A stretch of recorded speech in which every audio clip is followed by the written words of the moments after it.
Halo teman-teman, kembali lagi di channel kami.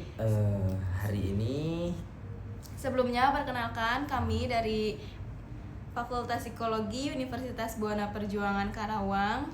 Saya Tania Febri Amanda. saya Dani Abdul Hafiz. Pada video kali ini kami akan membahas bagaimana compensation and benefit terhadap motivasi kerja karyawan. Ya, jadi untuk pembahasan kali itu adalah apa sih pengaruh kompensasi dan benefit terhadap motivasi kerja karyawan itu gitu guys.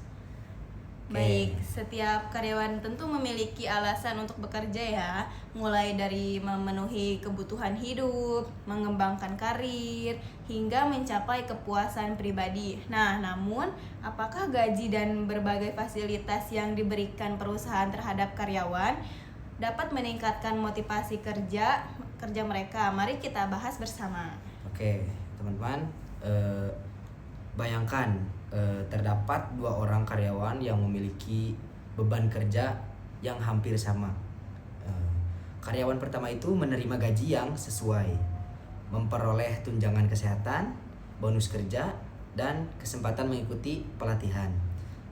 Tapi di sisi lain, karyawan yang kedua menerima gaji yang lebih rendah, tidak mendapatkan fasilitas tambahan dari perusahaan, dan tidak mendapatkan kesempatan pelatihan gitu. Jadi menurut teman-teman nih, siapa yang akan lebih bersemangat dalam bekerja gitu kan? Pasti teman-teman bisa menjawabnya gitu. Sebagian besar orang tertentu akan memilih karyawan pertama karena merasa lebih dihargai oleh perusahaan gitu. Nah, sekarang apa sih hubungan dengan psikologinya? Dalam psikologi terdapat teori motivasi dari Abraham Maslow yang menjelaskan bahwa manusia memiliki kebutuhan yang harus dipenuhi. Nah, kebutuhan tersebut meliputi kebutuhan fisiologis, rasa aman, kebutuhan sosial, penghargaan, dan aktualisasi diri.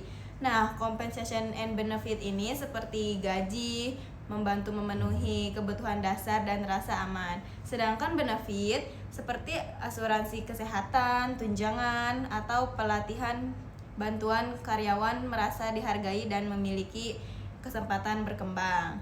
Nah, ketika kebutuhan tersebut terpenuhi, motivasi kerja cenderung meningkat. Setelah kebutuhannya merasa dipenuhi, dia motivasinya lebih meningkat. Nah, ini tuh sangat berdampak teman-teman bagi karyawan itu, bagi pekerja itu, ini tuh sangat berdampak.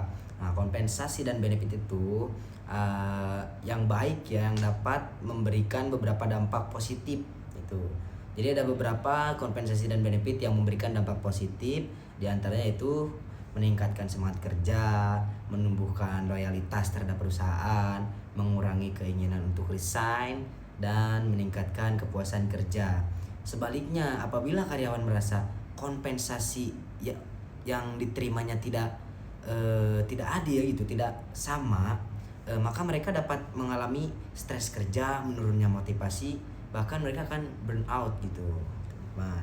Contoh nyata di perusahaan itu sudah banyak ya teman-teman. Saat ini beberapa perusahaan yang tidak hanya memberikan gaji, tetapi juga benefit tambahan seperti asuransi kesehatan, BPJS, program kesejahteraan karyawan, work-life balance, dan pelatihan pengembangan karir, dan bonus pencapaian kerja. Nah, hal tersebut itu dilakukan karena perusahaan menyadari bahwa kesejahteraan karyawan akan berdampak langsung pada produktivitas organisasi gitu. Nah, dari semua yang telah kami jelaskan, dapat disimpulkan berdasarkan pembahasan tadi, dapat disimpulkan bahwa compensation and benefit bukan hanya sekedar gaji dan tunjangan, tetapi juga merupakan faktor psikologis yang dapat memengaruhi motivasi, kepuasan, dan kesejahteraan karyawan. Semakin baik compensation and benefit yang diberikan perusahaan, semakin besar pula kemungkinan karyawan bekerja dengan semangat, loyal, dan produktif, sehingga motivasi mereka meningkat. Nah, terima kasih telah menonton video kami. Jangan lupa like and comment dan subscribe. Jangan lupa bunyikan tombol. Mungkin cukup sekian. Wassalamualaikum warahmatullahi wabarakatuh.